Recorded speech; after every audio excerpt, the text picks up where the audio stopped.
Bonjour tout le monde et bienvenue à ce premier épisode du Step Show dédié à la 31e saison de The Amazing Race. J'espère que vous allez bien. Avant de commencer, si vous voulez vous abonner à la chaîne, activer les notifications, m'ajouter sur Twitch, sur Facebook ou laisser vos commentaires, tout se trouve en dessous du vidéo. N'oubliez pas de laisser vos commentaires sur les vidéos les plus récents. Comme ça, je suis capable de vous répondre ou de les reprendre plus facilement. Donc, pour ce premier épisode, on va faire un petit peu un tour d'horizon des équipes qui sont présentes parce que je trouve ça intéressant de la façon que la nouvelle saison commence, c'est-à-dire une saison avec des joueurs de Survivor, Big Brother, Amazing Race.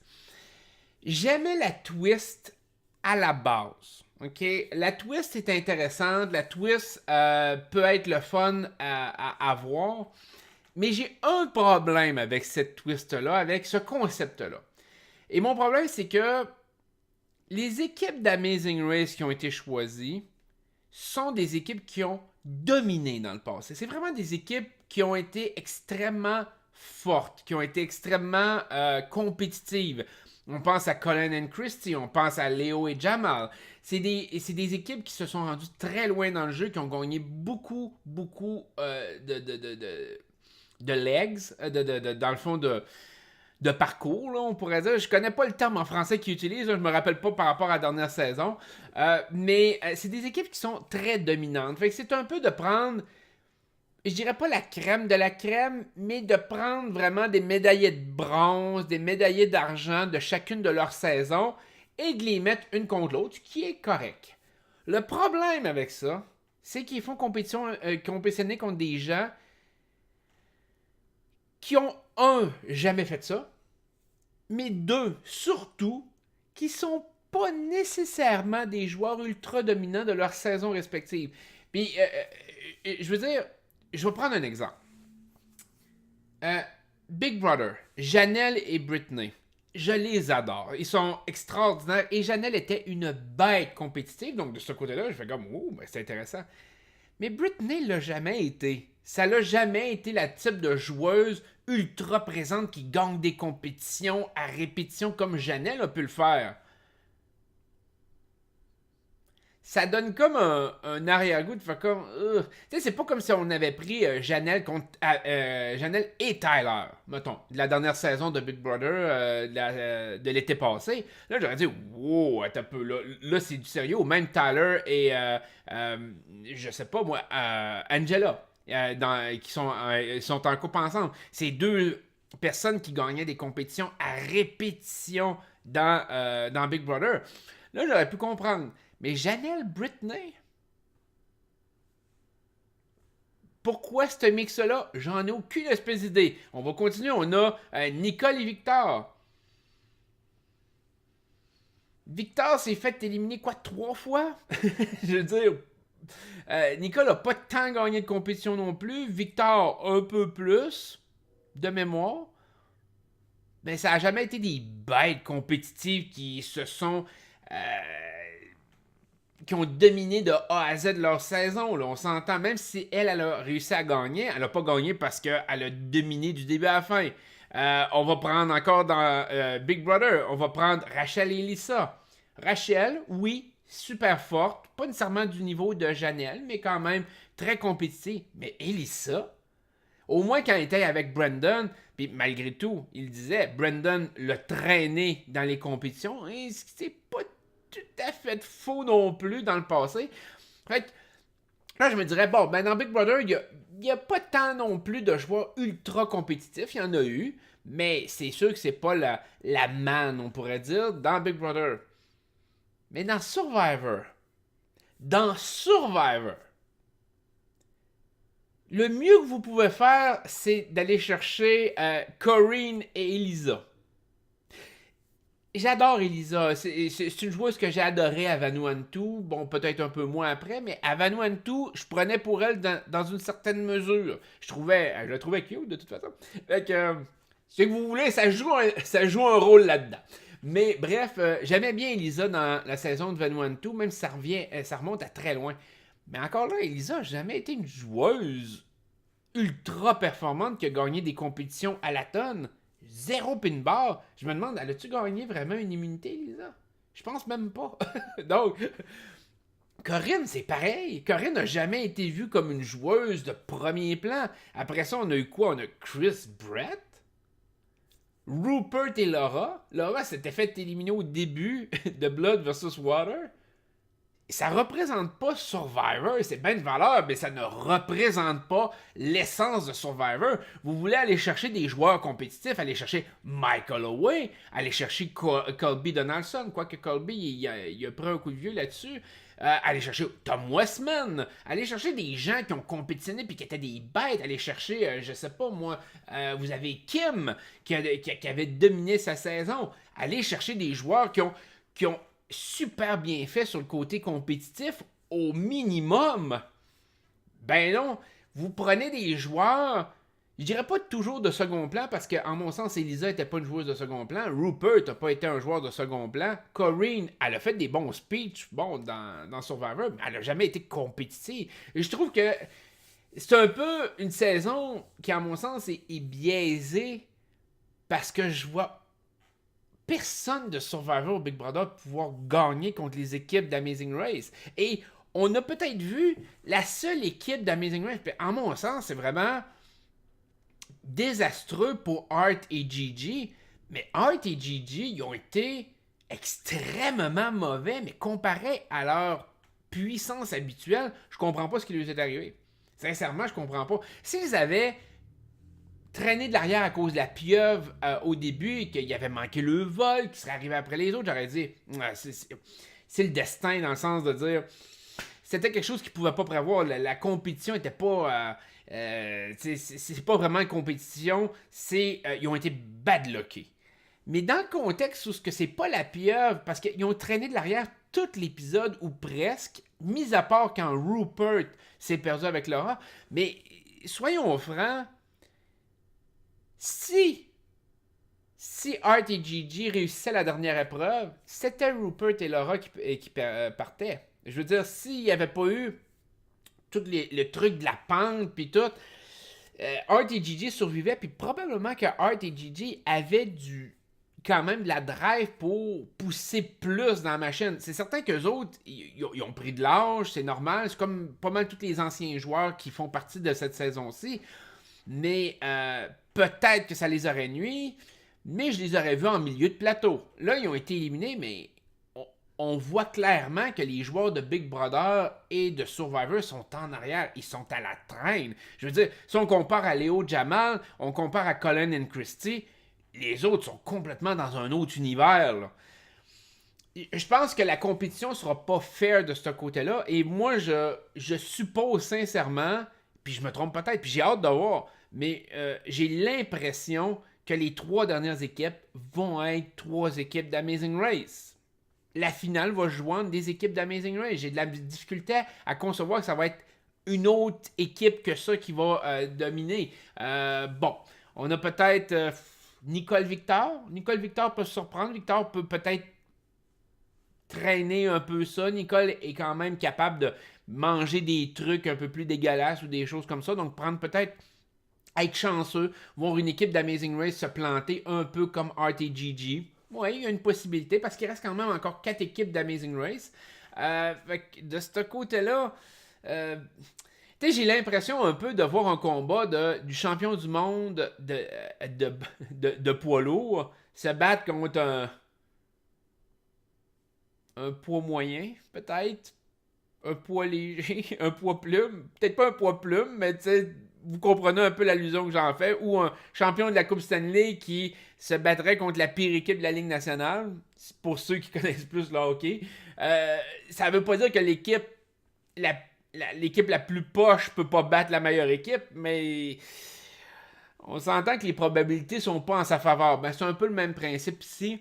Je pense que avoir eu d'autres équipes de Survivor au Big Brother, des équipes compétitives, même si c'était pas des équipes que les joueurs étaient proches les uns des autres, je trouve que ça leur aurait amené une saveur différente. Je trouve que ça leur a amené quelque chose de plus passionnant. Comme je vous dis, il y a tellement eu de joueurs super compétitifs, surtout dans Survivor. Des joueurs qui se sont donnés à fond. Et je trouve qu'ils sont pas allés faire une belle sélection. Rupert, il aurait pu le prendre sur le côté nostalgique. Il s'est quand même donné ses compétitions. On peut pas dire qu'il se donne pas sur le côté compétitif, mais au moins mettez-le avec quelqu'un qui est aussi compétitif que lui. Fait que non, ça je suis déçu un peu de ce côté-là. Au-delà de ça, les équipes, bon, on voit déjà qu'il y a des équipes qui sont plus intéressantes que d'autres. J'ai été surpris, sincèrement. Les deux équipes qui m'ont le plus surpris, c'est deux équipes évidemment d'Amazing Race. Léo et Jamal, très bien ressortis dans le premier épisode. Ils ont utilisé la stratégie pour que les joueurs s'en aillent un peu plus loin pour qu'eux autres puissent faire aillent chercher le clou. Eux autres avaient remarqué où ce qu'elle était. Super bonne stratégie, je les félicite. C'était bien réfléchi sur le coup d'essayer d'avoir l'air d'avoir une engueulade et tout. Merveilleux, ça a été super le fun. Ensuite de ça, bon, ils utilisent quand même un ton humoristique. Ils veulent.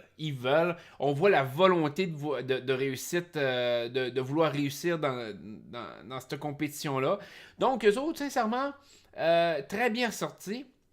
Une équipe que je m'attendais qui ressortirait beaucoup durant la première, ça a été Colin and Christie. Colin and Christie qui était partout dans le saison, là, je veux dire, ils dominaient d'une façon inouïe le saison, autant sur le côté social que sur le côté de tempérament, que le côté compétitif.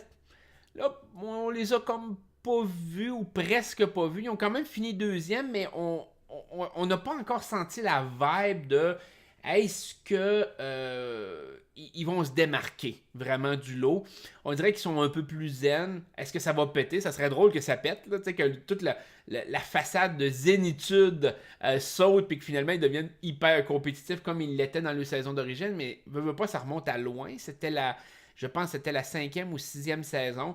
Donc on parle de quoi, une quinzaine d'années, une dizaine d'années. Peut-être 10-12 ans depuis qu'ils ont participé la première fois.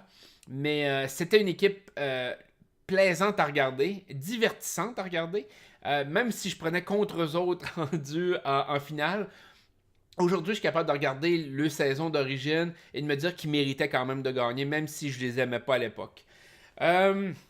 Sinon, dans les équipes, Becca et Floyd, ça m'a laissé un peu indifférent, sincèrement. Rachel et Lisa, encore là, pas d'attrait, pas quelque chose de consistant qu'on fait comme ouh, on va les suivre. Rupert et Laura, ça fait quasiment plus pitié que d'autres choses. J'ai la sensation que Rupert et Laura, si c'est pas la prochaine équipe qui va partir, ça va être une des deux prochaines ou quelque chose comme ça. Mais d'après moi, si j'avais à mettre de l'argent, là, eux autres, ils sont vraiment à risque, surtout contre les autres équipes contre lesquelles ils sont. Je pense que la seule autre équipe qui peut rivaliser sur le fait de ne pas être bon, c'est Corinne et Elisa. Je trouve que le mix, même s'ils sont drôles, même s'ils sont le fun par rapport à leur bitcherie, je pense qu'il n'y a pas la force en arrière pour les emmener plus loin dans le jeu. Janelle, Britney peuvent bien faire, dépendamment comment que... Britney s'est quand même bien débrouillée. Janelle, évidemment, généralement, elle se donne à fond. Fait que ça, ils vont peut-être se rendre un peu plus loin grâce à ça. Chris Brett, je les vois pas survivre très longtemps. Ils n'ont pas été marquants non plus dans le premier épisode. On s'en est comme contrefoutu un peu. Ça a été bien banal. Nicole Victor pourrait être la surprise, en mon sens. Surtout parce que, oui, ils ont quand même le potentiel. Je veux dire, Victor a quand même le potentiel physique des épreuves. Nicole a quand même fait beaucoup de trucs d'endurance, de bouffe. Le mix peut être intéressant, va peut-être réussir à les faire grimper les échelons. Je les vois pas gagner la saison, mais s'il y a une équipe, en mon sens, qui pourrait créer la surprise puis se rendre en finale, je pense que ça pourrait venir de Nicole et Victor. Peut-être Janelle et Britney, mais j'ai un mauvais feeling par rapport, surtout à Britney. Britney, il en manque. Elle est bien le fun, elle est bien fine, elle est super cute, mais il manque de quoi. Il manque de quoi pour Britney. Puis Janelle a pris un peu d'âge. Qu'est-ce que vous voulez? C'est un peu comme ça. Je veux dire, c'est plate, mais c'est certain que... Tu sais, moi, je le fais un peu, même une analogie face à moi. Revivre le loft, est-ce que je pourrais te faire encore 20 heures sur une bûche? Ça fait 10 ans, je sais pas. Je sais pas. Sincèrement, je me poserai la question, peut-être par orgueil, mais je sais pas à quel point que je pourrais survivre pendant 20 heures sur une bûche ou même dans une boîte ou quelque chose de même. Je pense que la boîte, ça serait facile parce que je dormais, je dormais le plus du temps. Fait, je pense que je reprendrais mes heures de sommeil perdues dans les dernières semaines, mais la bûche, j'aurais de la difficulté. Puis je pense que tous les joueurs qui participent à des shows de télé-réalité, c'est un peu la même chose. Le temps joue contre nous, puis dans le sport, c'est la même chose. Plus le temps passe, ben évidemment, plus le risque de ne pas être à la hauteur ou de ne pas être à la même, au même degré de compétitivité, excusez-moi, grandit. Donc, Nicole Victor, oui, possibilité. Becca Floyd. Becca Floyd, ça ressemble à une équipe de milieu de plateau.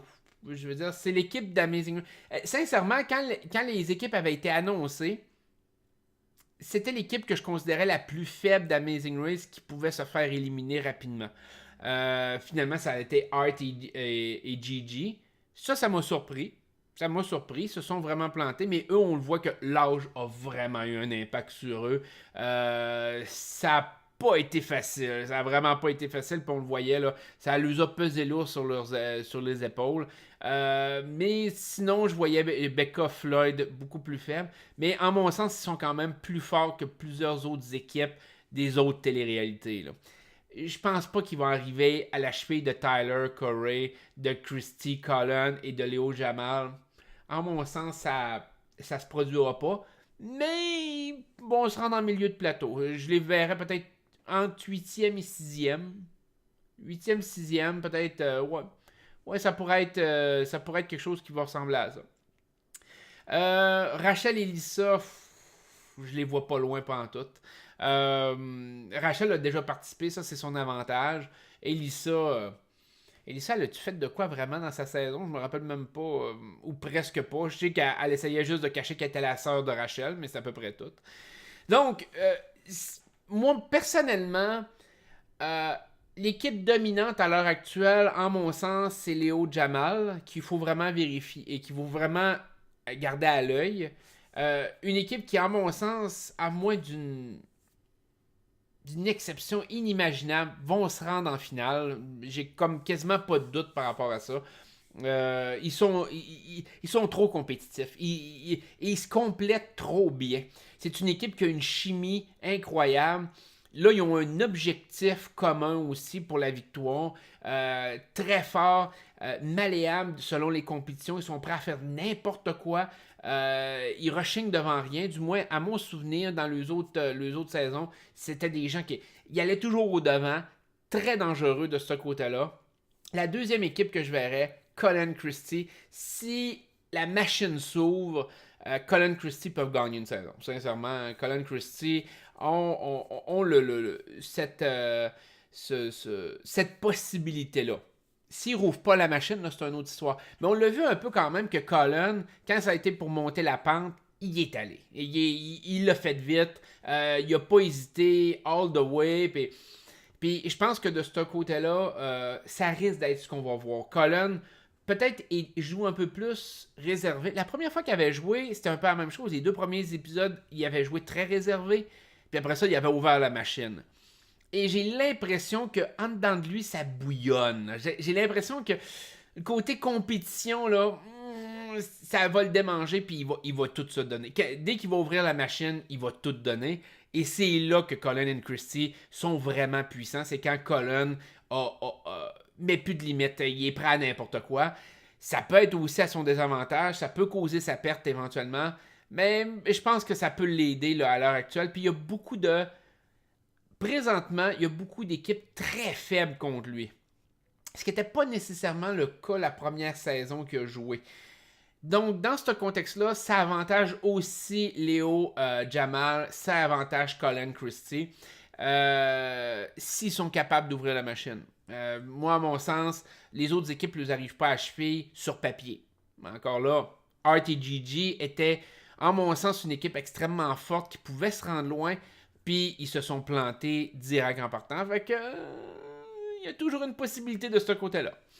Fait que ça, c'est mon analyse un peu de ce qui s'en vient dans la saison d'Amazing Race. Je sais pas comment que ça va évoluer. On va se faire un petit récapitulatif à chaque semaine, exactement comme on le fait avec Survivor, voir où est-ce que ça en est, quelle équipe s'est plantée, est-ce qu'on a des surprises, est-ce qu'on n'a pas de surprises, où c'est que les équipes se tiennent, et comment que ça regarde par rapport aussi au montage de l'émission. Fait qu'on va tout faire ça dans les prochaines semaines. Fait que j'espère que ça vous a plu. Si vous avez aimé, faites un petit pouce en l'air, faites un petit thumbs up et un petit like. Donc, et on se dit à la prochaine fois. Bye bye.